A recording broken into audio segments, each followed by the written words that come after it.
Despite being close friends and collaborators only 2 years ago, today Yeat and Playboi Carti's Opium label appear to be at war.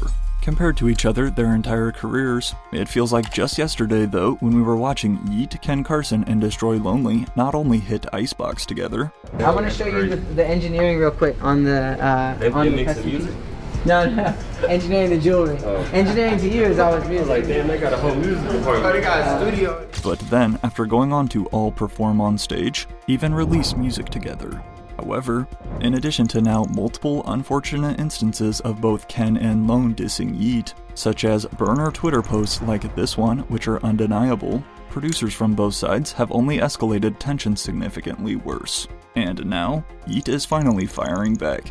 But how did Yeat and Opium's relationship crumble so fast? Could it ever be repaired?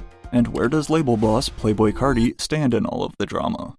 As of this video, Yeat and Playboi Carti have never made a song together, and many suspect his Opium record label is all to blame. Ever since exploding onto the scene in 2021 with his album Up To Me, Yeat has always drawn comparisons to Playboi Carti, and I guess it makes sense why. Along with literally using 2 Whole Lotta Red type beats off YouTube on Up To Me, it's not hard to listen to Yeat's music and immediately hear some Carti influence. However, what's interesting though, is that throughout the few interviews Yeat has done in his career, he has never once mentioned Playboi Carti. Well, besides simply answering nah when asked by Complex if he had ever connected with Carti. But again, Yeat has strangely never mentioned him. Definitely like Thug and Future, like I listen to them a lot. Perhaps Yeat just forgot there, or it's not that big of a deal. But in addition to also staying at the same hotel as Carti, when they were both in Paris a year ago for Louis Vuitton Fashion Week,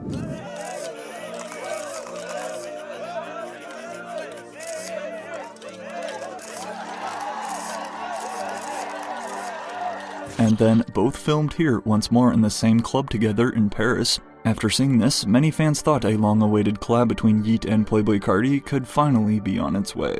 But despite getting their hopes up, obviously that is yet to happen. Some suspect this is because Playboi Carti now views Yeat as competition, seeing as Yeat is big enough to the point he literally replaced Playboi Carti once he dropped out of Rolling Loud Thailand, while others instead theorize the reason Yeat and Carti haven't worked together is all thanks to the actions of Opium and its artists Ken Carson and Destroy Lonely, potentially being jealous of Yeat's success. More specifically, jealous of the heights Yeat has been able to launch his career, without needing to sign to another artist.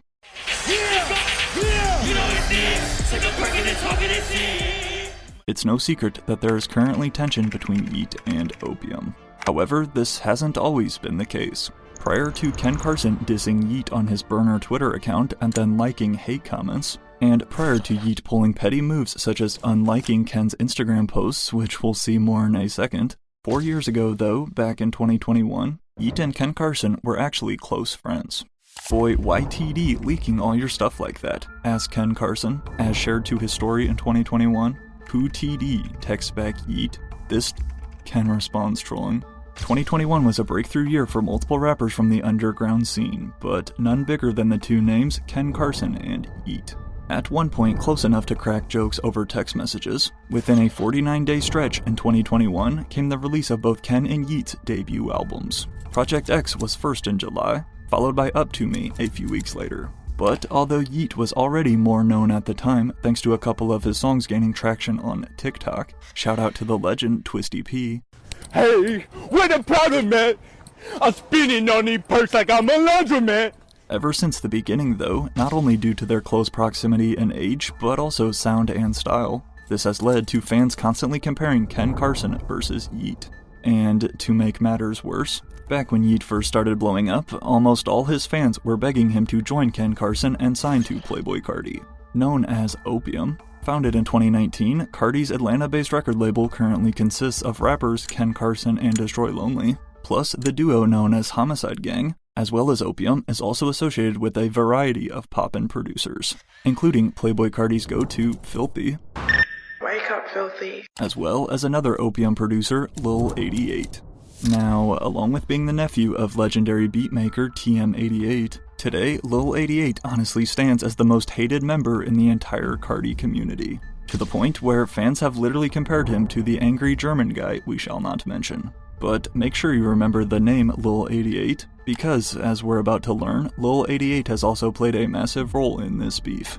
However, despite Yeat being the perfect match and fit to join Playboi Carti's Opium crew, Yeat always knew he wanted to take things further, thus chose a different route instead. Yet, Yeat deciding not to join Opium though, definitely didn't stop the two friends from working on music. Who ready for this me and Ken? Yeat teased on his story in October of 2021. Then, a month later in November, came this preview we heard of Yeat and Ken Carson's first ever collaboration, Pull Up. In addition to Yeat playing Pull Up on IG Live, Ken then started performing this unreleased song too at his shows. Unfortunately though, Pull Up would never see the light of day. Well, at least officially. 2 years after previewing Pull Up, the song would get leaked in its entirety. However, according to some rumors, this is actually where Ken Carson and Yeat's problems began. As Baba Lamb explained it, so it's because when Yeat leaked it or whatever, Ken feels like he left a bad mix or bad verse from Ken on that leak and kind of like made it so he was the better verse or whatever, so he bodied him, you know what I mean? The theory goes that Yeat was responsible for both Pull Up hitting the internet and for allegedly leaving Ken Carson's part unfinished on the song, leading to Ken getting mad. Honestly, for me though, it's hard to believe that something as small as leaking an old song would cause Ken to hate Yeat. And although we still don't know how Ken truly felt about the leak, only 3 months later, the pair was working together again. But this time officially. As the first, and as of now only, released collaboration between Yeat and Ken Carson came their song Geek High, track 17 on Yeat's 2022 album, Too Alive. But the duo was just getting started. In April of 2022, Yeat would then invite Ken Carson to perform with him at one of his shows, the same show which gave us this viral clip here, where Yeat's former friend September's Rich got booed off stage. Don't start that bullshit. Shut the up. Shut the up, nigga. Shut the up. Alright, man, watch this.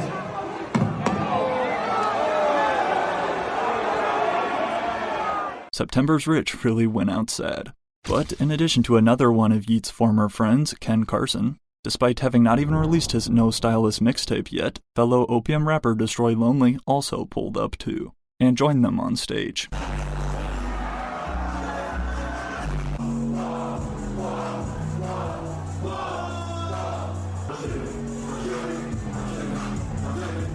As you can see in this clip, Yeat's frequent producer Tragic was there too. Another important name to remember for their impending split.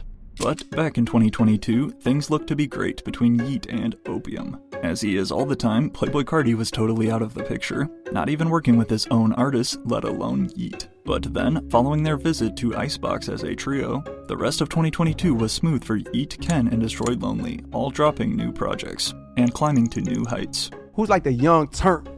Ken Carson is a name, correct?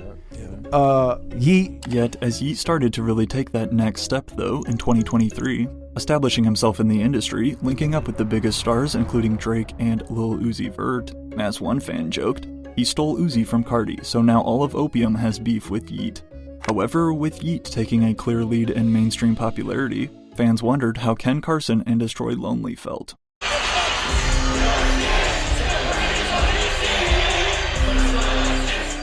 Selling out his first ever tour that same year, which I actually attended. However, despite watching him land his first career Billboard Top 10 entry with Drake, thanks to their smash hit I Don't Give a F, as the year went on, things still appeared calm between him and Opium. In October of 2023, Yeat liked Ken's announcement post for his Great Chaos album. Now, you're probably thinking, okay cool, he liked an Instagram post. So what?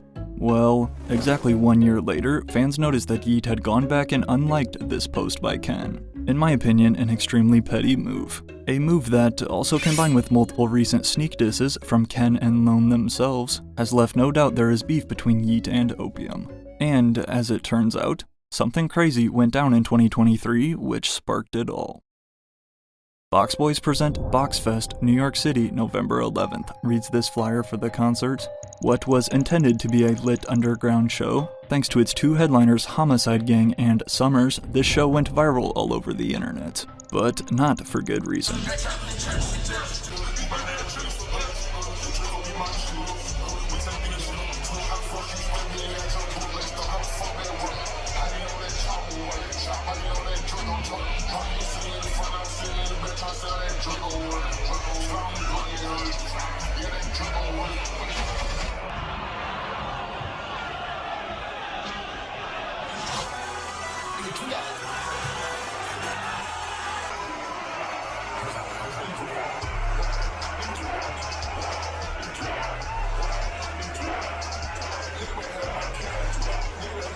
As my bro Everything Colossal shot the footage, which unfortunately I have to blur a little for YouTube, Summers got jumped on stage as fans in the crowd continued moshing to the chaos. But why did this happen? With rumors he'd allegedly dissed someone backstage in the green room, the exact reason why Summers got jumped by about 20 dudes is unclear. But what is very clear though, is that two of the guys who beat him up was the Homicide Gang duo Michi and Bino.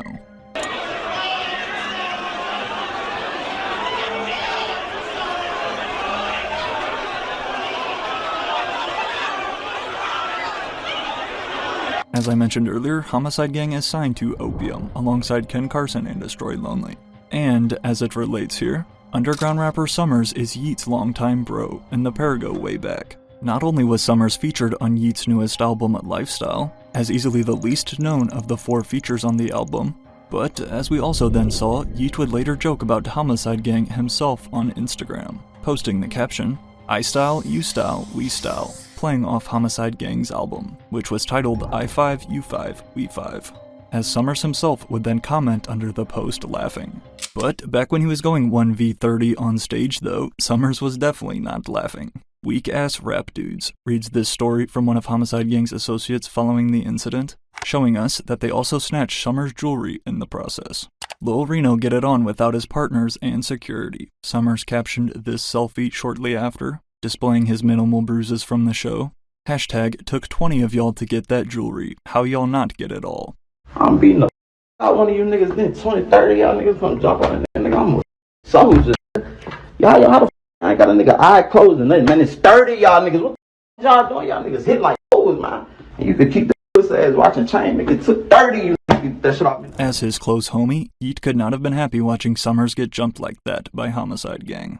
But, besides being signed to Opium though, and Summers being Yeat's friend, this had nothing else to do with Yeat's relationship to Ken Carson and Destroy Lonely.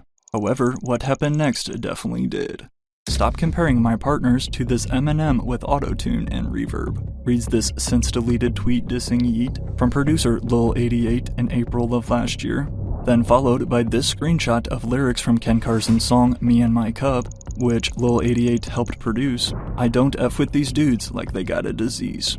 Assumed to be another shot at rival Yeat. What made things much worse though was when fans noticed that both Ken Carson and Destroy Lonely also liked Lil88's tweet. But Lil88 did not stop there. In addition to going on and liking hate comments from fans about Yeat, such as this one, which read, "He's not gonna respond cause he can't rap and don't know shit about hip-hop. Yeah, effing guessed." Or this one reading, Yeat trying to get his urban fans back after a year of dressing like a futuristic cowboy. Y'all can keep it. Referring to Yeat's albums, specifically his 2093 and its futuristic aesthetic. Absolutely. Yeat wants to. You got mine? It's the right one. Red Dead Redemption. I don't diss, I state facts, typed Lil88, standing his ground. However, after continuing on to then tease the release date for Destroy Lonely's next album, this sparked rumors that Lil88 was potentially just wilding out on Twitter to generate hype and attention for new music. In a year last year full of rap beefs, this raised the question, was Opium's battle versus Yeat for real, or all just promo? Well, right when it appeared Lil88 had finally calmed down, only 15 days later we were wrong. But this time, Yeat's main producer hopped into his defense. Dude's been hating on the kid in the shadows, but when I pop out in the light, I'm the villain, huh? Reads this post from Lil88 in April of last year. As we can see, according to these apparent text messages that Lil88 leaked, bro, your song isn't even platinum, allegedly typed Tragic, one of Yeat's go-to producers in the past. I'm plat on my own. Compared to Lil88, whose majority of beat placements come alongside the help of another producer, such as his credit on Playboi Carti's song Bino off Whole Lotta Red, or Ken Carson's Sydney Sweeney, which Lil88 both assisted with. But instead, when you look at most of Tragic's placements, including his platinum certified Money So Big with Yeat, most of his records are solo.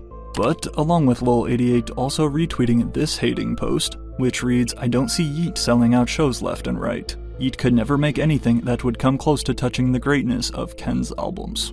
Now, Tragic had initially been trying to keep their interaction private and off social media, standing up for his brother Yeat, who again Lil88 was randomly dissing on Twitter. But after these texts were posted, Tragic was forced to speak out. "Dudes could be on the biggest album of the year, and somehow they still bring you up," laughs Tragic on his Instagram story. "Put a name on it. Let fans know how you commented on my page, thinking you were on a Finsta. Continuing on, or how I personally DM'd you first like a man, and you ducked my calls. I'm not with this internet shit. I hate I even have to do this. But I refuse to look like a hater when that ain't the case." Tragic attempted to clear up the drama, but Lil88 wasn't finished. "If yo uncle wasn't TM, you wouldn't be here, lil boy," reads another leaked text from Tragic. "Tell someone to help you get some placements, bro." What Tragic is referring to here is one of the biggest knocks you will see against Lil88. Besides, I suppose, claims of him being a scammer and trash at making beats. As Tragic alluded to, Lil88's uncle is none other than TM88. Now, if you don't know who TM88 is, he is a legendary hip-hop producer and original member of the production group 808 Mafia, which I'm sure you've heard their tag before. 808 Mafia! Like I said, a legendary tag. Having landed massive placements himself such as Uzi's EXO Tour Life or Future's Codeine Crazy among countless others. As again TM88's nephew, this has led to some fans upset about Lil88 essentially getting gifted a career in the industry. Another example of nepotism in rap. But then, after deciding to diss Yeat for no reason, this has only led to the hatred towards Lil88. However, how did Yeat respond?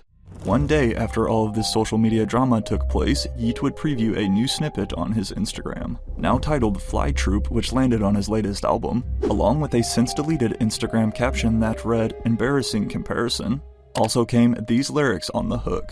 "I'm a god compared to you. You a little ass shrimp, I'm a barracuda. It's embarrassing comparison." While some took this as a diss aimed at underground rapper Ian, who also draws similar comparisons, almost everyone else saw this as a diss at Lil88 and possibly the rest of Opium.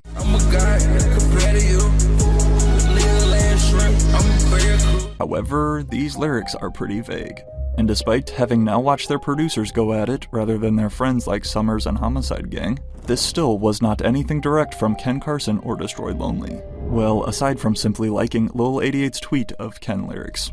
Unfortunately though, for any hopes of a collab in the future, the first direct shot came just 6 months later, as nobody could have predicted what went down. In September of 2024, Ken Carson's Twitter account was hacked, and what they found changed everything. In addition to leaking countless DMs of airballs that Ken Carson has messaged to girls, such as this one where he just sent a black heart emoji, followed by another after being left on red, or this one where we can see he DM'd Nicki Minaj 7 straight times with no response, plus then showing us Ken's bookmarks full of weight loss videos to get his summer bod on point. More importantly though, this hacker also discovered something else, Ken Carson's burner account. Reminiscent of back in 2017 when the internet exposed Kevin Durant's burner on Twitter, or I guess now it's called X, with a bunch of random letters as the username and the handle Get Off My Blick. Despite claiming to be a quote Ken Carson fan page, it is now 100% confirmed this is Ken's alt. However, it was this tweet though, prior to getting exposed, that revealed his true feelings about Yeat to the world. After it was speculated that Ken and Yeat could both be releasing new albums on the same day as each other, on Halloween of 2024, Ken had something to say, but said it while hiding behind his anonymous account. "He won't drop same day, that boy scared," typed Ken Carson on his burner. I don't see why Yeat would be scared though. Yeat remains the way bigger rapper in terms of not only mainstream popularity, but also commercial success, amassing far more streams and sales than Ken Carson. But as it unfolded, neither of their albums would actually drop on Halloween. However, when Yeat's Lifestyle released on October 18th last year, fans speculated Yeat included more sneak disses, starting with literally the opening lyrics on the album. "You ain't compared to us. You ain't compared to us," Yeat raps on Geek Time. Then, with additional vague bars throughout that could possibly be aimed at Opium, such as, quote, "We got the 5 on the run," referring to the Fives, which holds multiple relevant meanings here.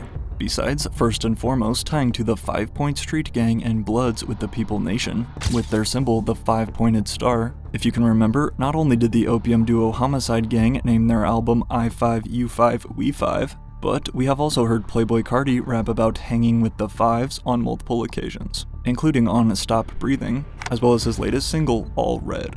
However, despite no way to tell if Yeat was actually firing back at Opium on his latest album or not, Yeat and Ken Carson still weren't finished throwing shade. Shortly after the release of Lifestyle, fans noticed that Yeat had went back and unliked Ken Carson's Instagram announcement post, for a great chaos. As one fan puts it, they movin' like divas. But next was Ken's turn. Following Yeat's first Rolling Loud in Thailand as he filled in for Opium boss Playboi Carti, after, to no surprise, Carti cancelled and dropped out, people then noticed that Ken Carson was liking comments hating on Yeat's performance, such as this one reading, "I did not enjoy Yeat's set, sad face." Again, if you ask me, unliking Instagram posts and liking hate comments on each other is extremely petty behavior. As it stands, this is the last we have seen of the ongoing battle between Yeat and Opium. However, thanks to everything we just covered, it's unlikely we'll ever hear another collab.